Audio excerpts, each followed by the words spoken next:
In the first of 8 chapters, which is entitled Dark Clouds Over the Closed World, the document reflects on the many distortions of the contemporary era, the manipulation and deformation of concepts such as democracy, freedom, justice, the loss of the meaning of the social community and the history, selfishness and indifference towards the common good, the prevalence of the market logic based on profit and the culture of waste, unemployment, racism, poverty, the disparity of rights and its aberrations such as slavery, trafficking, women subjugated and then forced to abort, organ trafficking. It deals with global problems that call for global actions, emphasizes the Pope, also sounding the alarm against a culture of walls that favors the proliferation of organized crime fueled by fear and loneliness. Chapter 2, Strangers on the Road. Too many shadows, however, the encyclical responds with a luminous example, a herald of hope. The Good Samaritan. The second chapter, A Stranger on the Road, is dedicated to this figure. In it, the Pope emphasizes that in an unhealthy society that turns its back on suffering and that is illiterate in caring for the frail and vulnerable, we are all told, just like the Good Samaritan, to become neighbors to others. Overcoming prejudices, personal interest, historic and cultural barriers, we all, in fact, are co-responsible in creating a society that is able to include, integrate, and lift up those who have fallen or are suffering. Love builds bridges, and we were made for love. The Pope adds, particularly exhorting Christians to recognize Christ in the face of every excluded person. Chapter 3, Vision of an Open World. The principle of the capacity to love according to a universal dimension. See Par 83. This also is resumed in the third chapter, Envisaging and Engineering an Open World. In this chapter, Francis exhorts us to go outside the self in order to find a fuller existence in another. Part 8. Opening ourselves to the other according to the dynamism of charity, which makes us feel content toward universal fulfillment. Part 95. In the background, the encyclical recalls the spiritual nature of a person. Life is measured by love, which always takes first place, and leaves us better for a life water far from all selfishness. Part 92 to 93. The sense of solidarity and of fraternity begin within the family, which are to be safeguarded and respected in other primary and vital mission of education. The right to live with dignity cannot be denied to anyone. The Pope again affirms, and since rights have no borders, no one can remain excluded regardless of where they are born.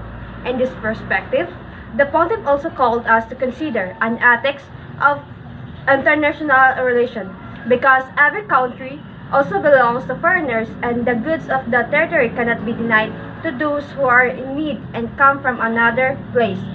Thus, the natural right to private property will be secondary to the principle of the universal destination of created goods.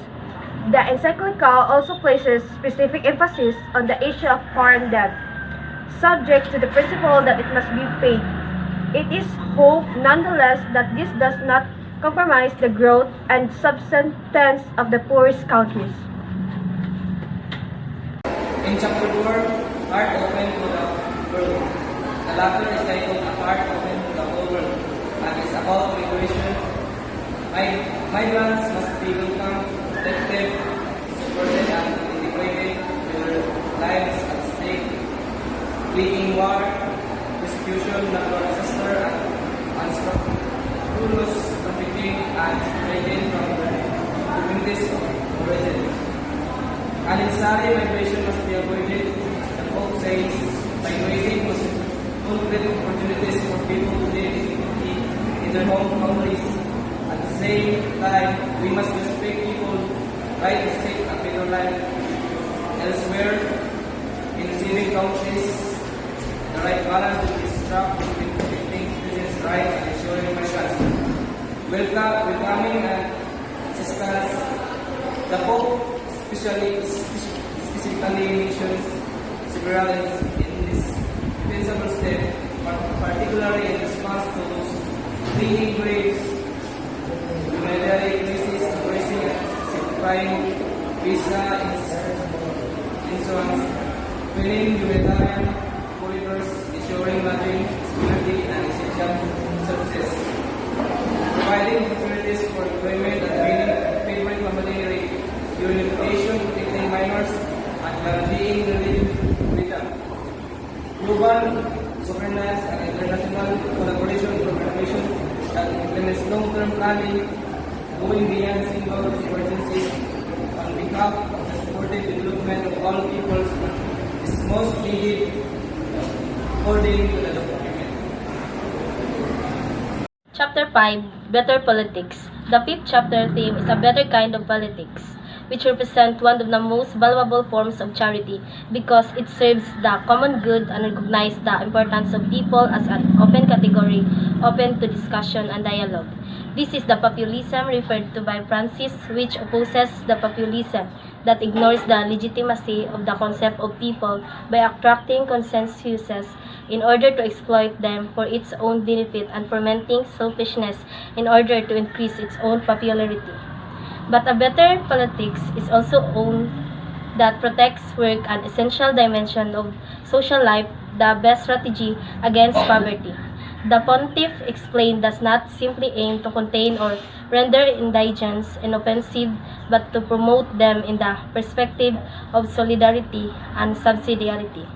The task of politics, moreover, is to find a solution to all the attacks fundamental human rights, such as social exclusion, the marketing of organs, tissues, weapons, and drugs, sexual exploitation, slave labor, terrorism, and organized crime. The Pope makes the emphatic appeal to definitively eliminate human trafficking, a source of shame for humanity and hunger, which is criminal because food is an inalienable right. The politics we need, Francis also underscores, is a politics centered on human dignity and not subjected to finance because the marketplace by itself cannot resolve every problem. The havoc wreaked by financial speculation has demonstrated this, hence popular movements have taken on particular relevance as true torrents of moral energy. They must be engaged in society with greater coordinations. In this way, the Pope states it will be possible to go beyond a policy with an of the poor. Another hope present in the encyclical regards the reform of the UN in the face of the predominance of the economic dimensions. A task of the United Nations will be to give substance to the concept of a family of nations, working for the common good, the eradication of poverty, and the protection of human rights. Tireless recourse to negotiation, mediation, and arbitration. The Papal document states the UN must promote the force of law rather than the law of force. Chapter 6, Dialogue and Friendship. From the 6th chapter, Dialogue and Friendship in Society, paragraphs the concept of life as the art of encounter, with everyone, even with the works, peripheries, and with ordinary peoples, because each of us can learn something from others. No one is useless and no one is inexplicable. Then of particular note is the fact refers to the miracle of kindness, an attitude to be recovered because it is a star, shining in the midst of darkness, and free us from cruelty, the anxiety, the contemporary of activity that prevail in the contemporary era. See part 1. Chapter 7, Renewed Conflict. The volume promotion of peace is left back on the 7th chapter, Paths of Renewed Conflict, where the Pope emphasized the connection between peace and truth, justice and mercy. It is proactive and seek to a form of society based on the service to others as well as the pursuit of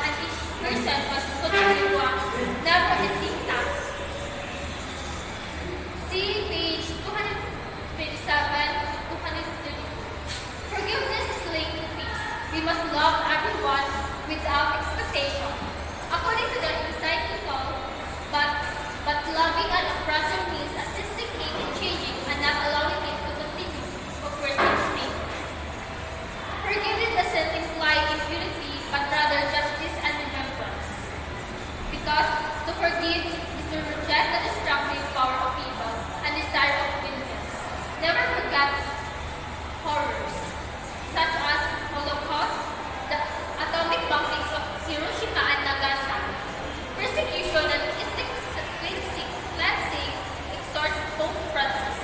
They must be remembered repeatedly in order to avoid anesthesia and to keep the flame of collective good science alive. Remember the good is just as important. Just wars. Part of the seventh chapter. Then focus on war. A constant threat that represents the negation of all rights, a failure of politics and humanity, and a stinging defeat before the forces of evil.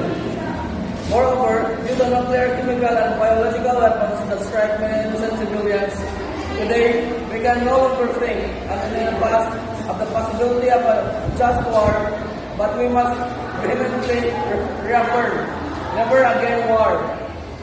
The total elimination of nuclear arms is a moral and humanitarian imperative. With the money invested in weapons, the Pope suggests instead establishment of a global fund for elimination of hunger. See part 155 to 162. Death penalty. Francis expresses Jesus clearly a position with regard to the death penalty.